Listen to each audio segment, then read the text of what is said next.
unboxing. Samahan niyo ako sa aking pag-unboxing ng aking ekstrang telepono. Ang ano na to ay na-receive ko sa Amazon. Ang Amazon ko ay hindi sa ano to eh, sa delivery ko sa tawag nito, Aramix. Yan, Aramix. In-order mismo sa website ng Samsung.in. Package para makita na natin ano ang nabili nating cellphone. Ito ba ay maganda? So, ayan. Ulitin muna ang package. At makita natin itong quality ba.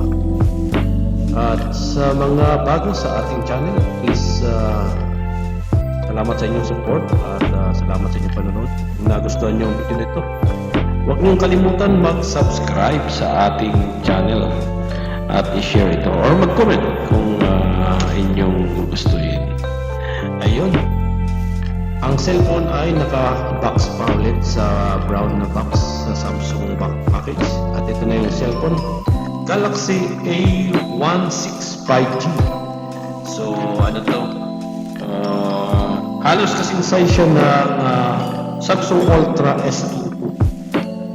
Magkapareho sila ng size. So, made in Vietnam. Made in Vietnam.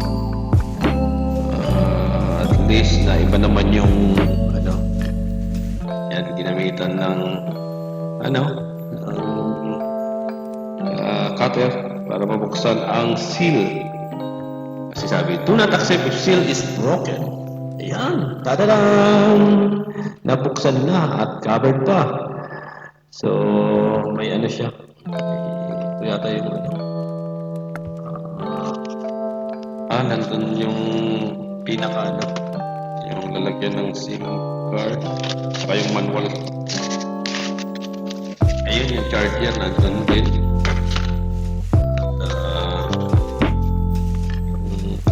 Charger kasama doon sa kayong pagsungkit sa pagsungkit ng SIM card. Dito rin nakalagay is ito na yung cellphone at covered siya, nakabalot siya ng protection wrap.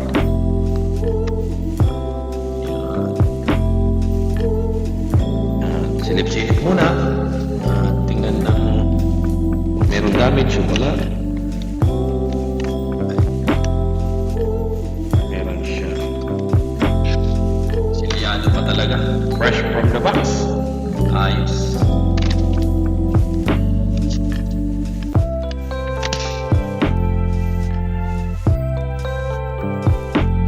Dual SIM card na pala to. Ang cellphone na to. Dual SIM card.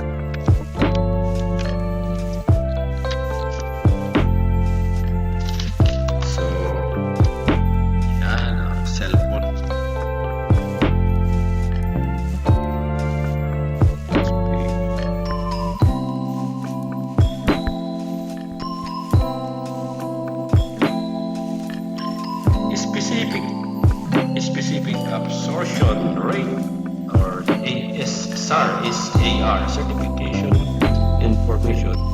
Your mobile is designed not to exceed the limit for exposure to radio waves recommended by international guidelines. So, ayan, international guidelines. Samsung. Ayan, ito ang tatlong camera sa likod. Sabi, follow the warning below to prevent incidents such as fire or explosion, injuries, or damage to the device.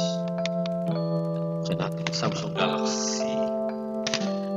Pa rin ang front ng Samsung.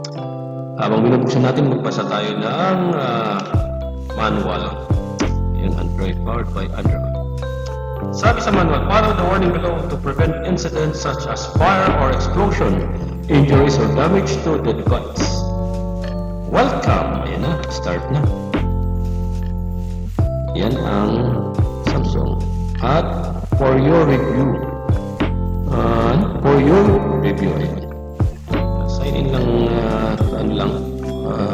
press lang lahat yan, ng check lang kung Android device. So ito, pwede mong itap to sa old mobile phone mo para makopy yung old mobile file mo sa cellphone.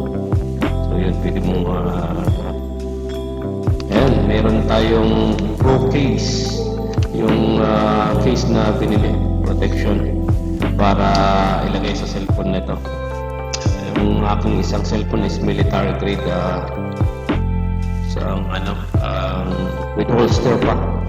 Yan. Ito maganda rin na case, itong cellphone protection na to. Cellphone case. Matibay din siya. Maganda rin yung quality niya. At pwede mong lagyan ng card sa likod. Kung meron kang yan, may covered yung yung sa camera, may camera protection. Pwede mong i-close ang window. Pwede mong ma-block para ma-protektahan yung lente. Ayan yung stand. Ito yung stand niya sa likod sa baba. May silver, may ring niya. Yung naman nasa ilalim na yan ay pag ilalagay mo yung card, yan mo, ipapasok yung card mo dyan. Huwag mo nang buksan. So, papasok mo, tapos mo sa ibaw. Ayan. At ipasok natin ang cellphone. Madali lang ang pag-insert ng cellphone.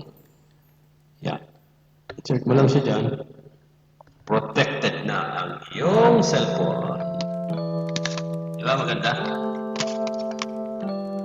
Your device contains magnets. Keep it away from credit card. Implanted medical device and other device that may be affected by magnet. In the case of medical device, keep your device more than 15 cm apart from 15 cm apart. Stop using your device if you suspect any interference with your medical device, and consult your physician or your medical device manufacturer. Ayan, maraming salamat sa inyong panonood at hanggang sa muli. Salamat sa inyong suporta. Please don't forget to share and follow the subscribe button or the like button.